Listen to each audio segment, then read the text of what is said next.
Good afternoon guys, welcome back to our YouTube channel. For today's guys, pakita ko lang sa inyo yung mga napat ko na succulents. Ito yung mga succulents na unbox natin kahapon. Galing ito kay Ma'am Tainisha at kay succulent dewdrop. So ito na sila guys. Hindi ko na ipinakita sa inyo guys yung pagpapat ko kasi ang hirap nilang ipat. Napakakalat, tsaka nahirapan din akong pumili ng mga pat na kakasya sa kanila. So isa-isay natin sila guys. Ito si Chloe, ito na si Chloe. Bale hindi ko pa siya nilagyan ng toppings kasi para makahinga yung mga propagation na leaf propagation. Kasi kapag nilagyan ko siya ng pamis, parang hindi siya nabubuhay yung mga leaf propagation ko, kaya hindi ko na nilagyan muna ng toppings. And then ito na yung ating avocado cream. Napakaganda ng kulay niya guys, pastel pink, tsaka ang dami niya ring pops dyan, nakarami niyang pops. May isa akong avocado cream dito sa taas guys, dyan sa aking rain or shine. Nagpipink na rin yung mga edge nya, tapos pero one head lang yun guys, wala siyang pops and maliit lang siya. Ito medyo mas malaki siya doon. Medium size ata to guys, medium size. And then ito na yung ating Roomba, si Roomba, mixed breed ni Black Prince and Topsy-turvy, gano'n, Topsy-turvy ba yun? Ayan, sana mabuhay ko to, ang ganda-ganda niya. Ayan, at na si White Dew or Ziggy yung other IDs niya guys. White Dew or Ziggy. Mayroon pa siyang mga crack dyan na leaves. Ayan, di ko na tinanggal para may mainuman siya ng may mainuman siya habang nagpapa-stable siya sa niya. Kasi paniguradong magdadry pa yung mga leaves niya sa ilalim And then ito na yung ating By-Nessie. Sa ngayon mga stress pa sila, pero siguro mga after a week lang siguro magsisipag na to. Kukupas na yung nila sa akin, stress color. Pero naman, summer kasi ngayon, so hindi pa naman. Kasi yung mga dati kong succulents dito, mga stress pa din naman Ayan yung mga dati ko. Okay pa rin naman sila. Ayan, may mga stress color pa rin naman sila kahit sobrang init. And then ito na yung ating Van Lu. Ayan, may mga leaves sa dyan guys na mushy leaves. Ayan, hindi ko na rin tinanggal para may mainuman din siya, kasi feeling ko iinuman niya pa yung mga leaves niya Ayan, tsaka ito yung nakaraan pa to guys, ito yung mga nakaraan pa. So ito yung ating Purple Delight. Isinama ko na guys yung maliit na Purple Delight ko dito na una ko na unbox. Ayan, from Tainisha. Ito from succulent dewdrop. Ayan, tapos ito yung dati ko pang Purple Delight. Malalaki siya pero yung color niya is hindi ganun katingkad. Ayan, may mga maputla siya dyan. Ayan, pero hindi naman siya babad sa init guys dito sa side na to, kasi kapag alauna na, mga 1 PM na ng afternoon, hindi na dito mainit. Bright light na lang natatanggap nila, kaya hindi ko alam bakit ganyan siya, nagbi-bleach pa rin siya. Ayan. And then ito na yung ating piebald. Ayan, si piebald, sa clay pot ko siya guys tinanim, kasi may clay pot pa ako dito. Actually may mga clay pot pa ako dito pero malalaki na sila. Ito na yung pinakamaliit. Yan, clay piebald. Ang ganda-ganda niya. may mga blood stain pa siya dyan. Nag-ano na rin, nagda-dry na rin yung ano niya dyan, leaves. Ilang mga leaves niya dyan sa ilalim. Ayan, marami ang bato guys kasi pang support. Para hindi siya nagagalaw-galaw habang nag-stable siya dyan. Kasi kapag nagagalaw-galaw parang nauudlot yung pag-ano niya eh.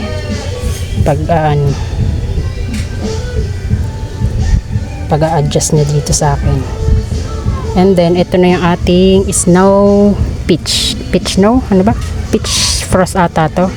Other name niya is peach frost, peach snow or peach frost. Ayan, two head siya, tapos makahoy yung kanyang stem. And ayan, marami rin siyang support dyan kasi matangkad siya guys eh. Gumagalaw-galaw siya kapag wala siyang bato dyan.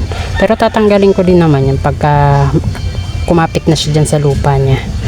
And then ito na yung ating titubans. Tinanggal ko na yung mga flower stalk niya guys. Ayan, titubans. Ayan, umorder ako ng titubans guys kasi meron ako ditong one head. Di ko sure kung titubans siya or di ko alam kung anong klaseng ano siya, pero kamukha niya naman. Kamukha ni titubans na to yung nandito sa akin, kaya siguro titubans din yun. Ayan, kapag nag-stable to, sasama ko na lang din yun. Dito ko ilalagay. Isa lang naman yun. One head lang. Sa ngayon nakatanim siya doon sa aking hybrid lovely rose. Kasama siya ng aking hybrid. Kala ko kasi dati hybrid lovely rose siya. Kasi nung maliit pa siya, di ko pa ma-distinguish kung ano talaga niya. Kasi parang kamukha eh. Pero nung lumaki na, tapos lumaki na rin yung mga hybrid lovely rose ko, magkaiba talaga sila. Magkaiba, kaya naanap kong hindi siya hybrid lovely rose. And then ito na yung ating choco moonstone. Ayan, dalawa yung nakuha kong choco moonstone, from Tynesia and from succulent dewdrop. Pinagsama ko na lang guys para last siya dyan tingnan sa isang pot. May isa pa akong choco moonstone dito, ay dalawa palang pot ng choco moonstone sa taas, tsaka itong nakahang ko na yan. Hindi ko na isinama guys kasi feeling ko hindi na siya kakasya. Tsaka baka magagalaw na naman yung mga ugat nun. Na yun, stable na kasi yung dalawang yun eh. Para magtuloy na lang sila sa kasi nagkakaroon na rin ng mga pops yung mga stem nila eh. Kaya di ko na lang ginalaw. Hinayaan ko na lang. Hindi ko na lang sinama. Siguro pag stable na lahat sila, tapos maghanap ako ng pot na babagay sa kanila. Pag samasamahin ko or ipat ko sila sa isang clay pot na malaki, ganyan.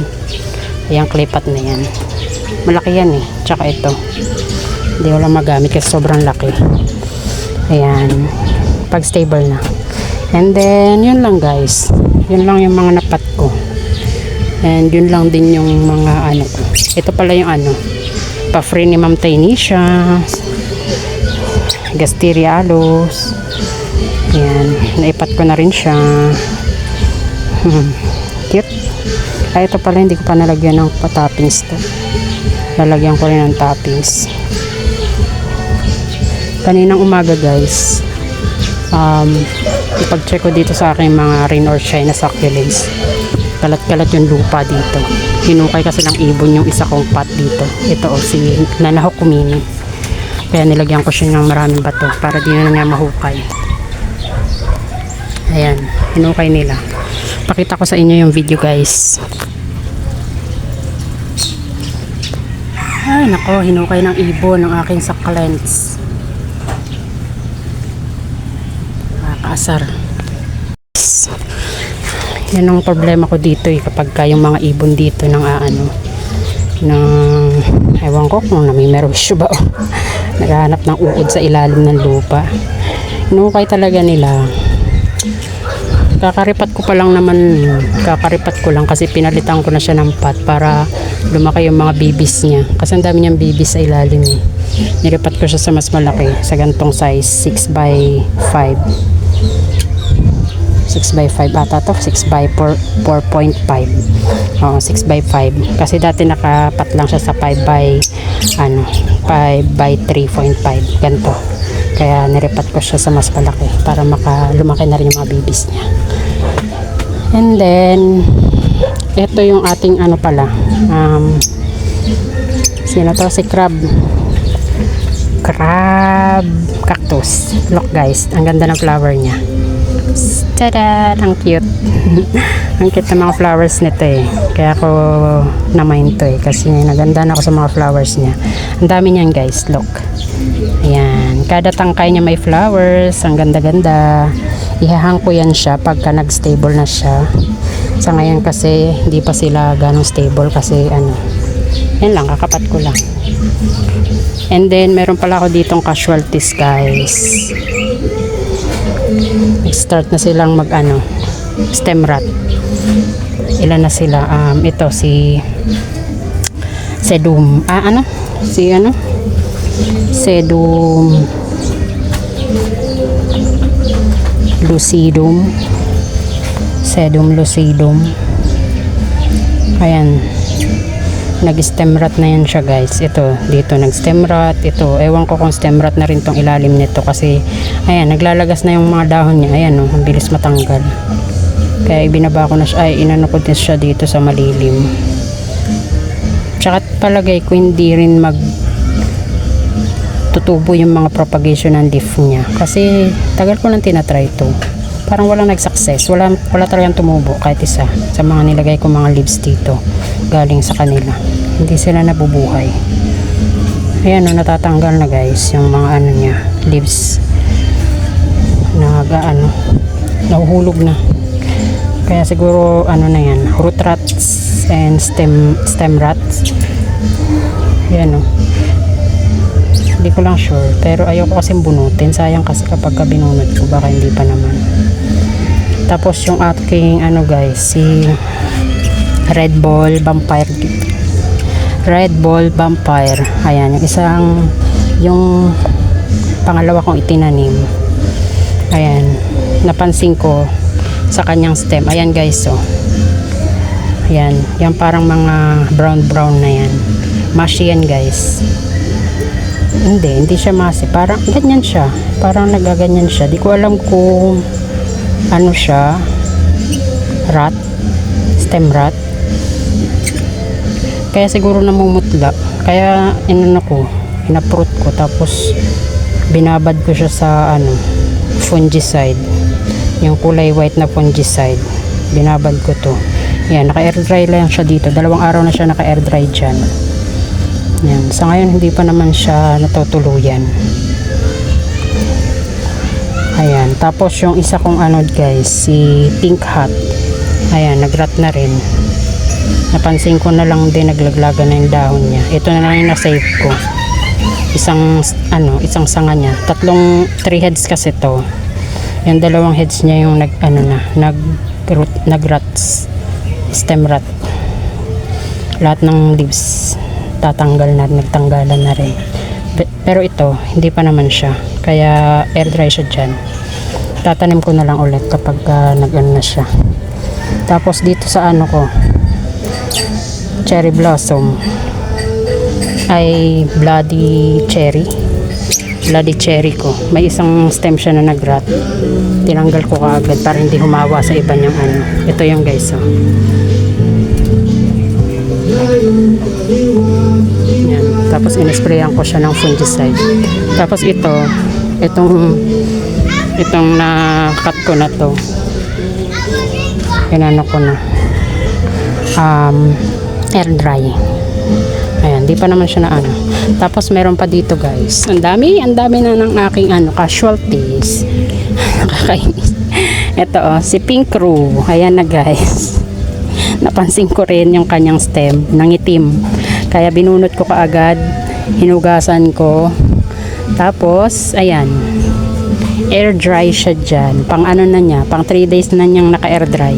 Buti nga hindi tumutuloy-tuloy eh. Ayan kinat ko na yung dyan, nangitim na stem. Ayan meron pang pansin nyo, yung black na yan. Ayan. Buti hindi nga tumuloy eh. Nilagyan ko agad ng cinnamon, tsaka Ayan, naka-air dry siya dyan, 3 araw na. Hindi ko alam kung itatanim ko na ba siya or paugating ko. Hindi ko alam eh. Ngayon lang kasi ako naka-experience ng ganyan, Diyos ko dahil. Tapos ito yung akin na sunburn. si ano, si Benimusume. Nawala na yung pagka-dark niya. Ayan. Ang daming nasusunog. Grabe, ang daming nasusunog. Nakakaawa na sila. Tapos ito guys, oh. Hindi pa naman siya rat. Ayan, ganyan lang. Natutuyo. Ayan. Sunburn ata yan eh. Ayan, oh, sunburn ata yan eh.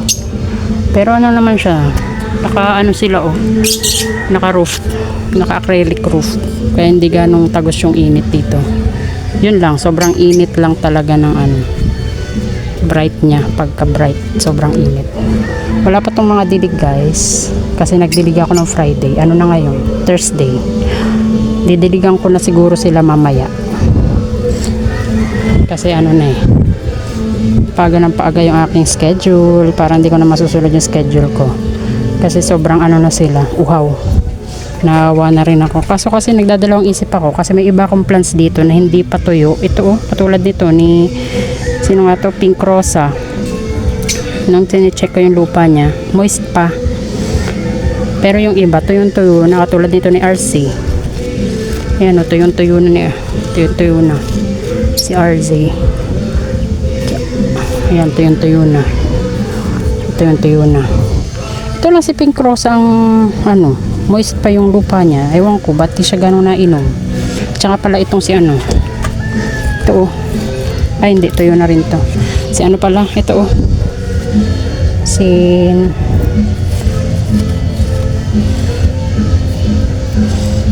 Ano ba yun? Hindi, tuyo na rin pala. Kala ko hindi pa. Mukha lang palang hindi tuyo. Si ano? Super bomb. Tuyo na rin pala. Ito lang, bukod tangi si Pink Rosa na medyo moist pa yung kanyang lupa. Kaya nagdadalawang isip pa ako magdilig. Ayan, sobrang natutuyuan na rin si Luella. Ay nako, Luella. Ano, okay ka pa ba? Dami niya ng tuyong dahon sa ilalim. Ayan, magdidilig na ako mamaya guys. Hindi ko na rin ano. Ay, may tubo na pala to. Kala ko wala eh, kasi maitim na yung dahon niya. Ayan oh. Tubo na pala siya. Tatapon ko sana. Si ano, Fred Ives. Pagkalaki-likin Fred Ives. May dalawang pop siya dyan, lumalaki na din. One head lang yan dati. Ayan guys, ang update sa ating succulents. Ang update sa aking mga na kaya hinay-hinay muna ako sa pag-mine siguro, kasi wala na rin ako mapaglalagyan.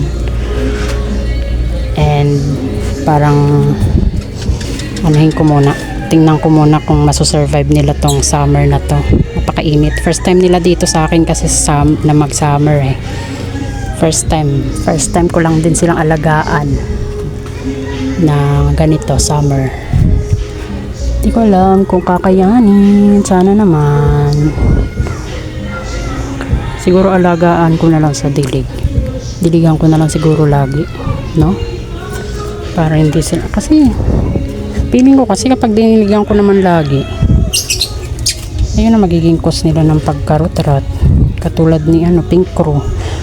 Hindi ko na talaga alam ang gagawin ko. Ito nga oh, medyo moist pala sila oh.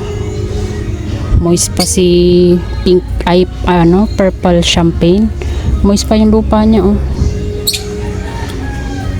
Kita ba? Ayan oh, moist pa oh. Tsaka ito oh, si Opalina.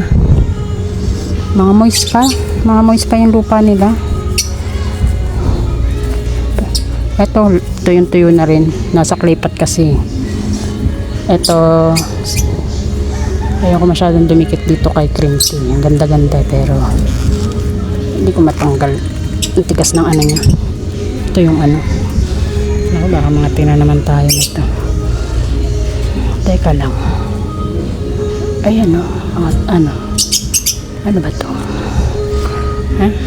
Ayaw matanggal. Ayan. Tuyo na yung iba. Magdidilig na ako mamaya. Diligan ko na sila kahit mga moist pa yung lupa ng iba. Kaysa naman ma-dry rot sila. Ayan. yun lang guys. So thank you for watching guys. Happy planting sa ating lahat and God bless sa atin po. Bye bye.